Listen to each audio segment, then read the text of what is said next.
大家好，这里是百味厨娘的美食频道。和面如何做到手光、盆光、面光？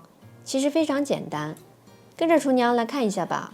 首先我们准备300克面粉，然后呢，我们在碗里开始和面，边加水边搅面，慢慢的加水，可以避免我们加的水太多，容易粘手。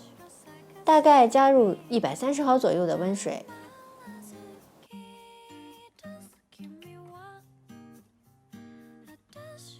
面搅拌成这种絮状的时候，我们开始揉面团。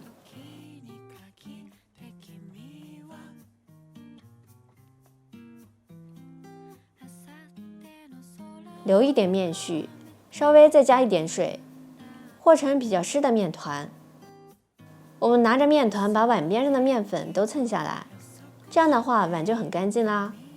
这里的面团留的比较小，所以不用担心面团会太软。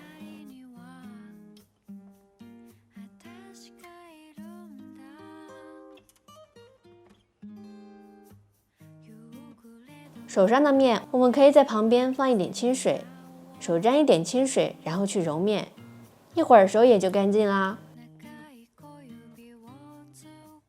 揉成团的时候，我们用盖子盖住，稍微醒10分钟，水面混合均匀以后，2-3下就可以揉光了，这样面就很光滑了。我就简单的做一个手擀面，拿到案板上多揉一会儿。手擀面需要使劲揉搓，这样做出来的面条筋性才会很足，口感才会更好，面团会变得更加的光滑，就像一块石头一样。在案板上撒一些干面粉，开始用擀面杖擀。这里可能很多朋友都不会做，也可以直接用刀削面的那个工具，直接做成刀削面。一直擀到面饼比较薄的时候，我们提起一边扇一下，如果中间可以被气泡鼓起来的话，那么面就擀好了。我们在表面撒上一些干面粉，把它折叠2次，每次折叠都要加上面粉，小心慢慢的切成细条。全都切完，手擀面就做好了。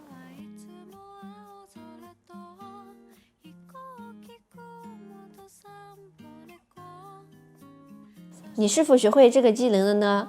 如果学会了的话，记得告诉我哦。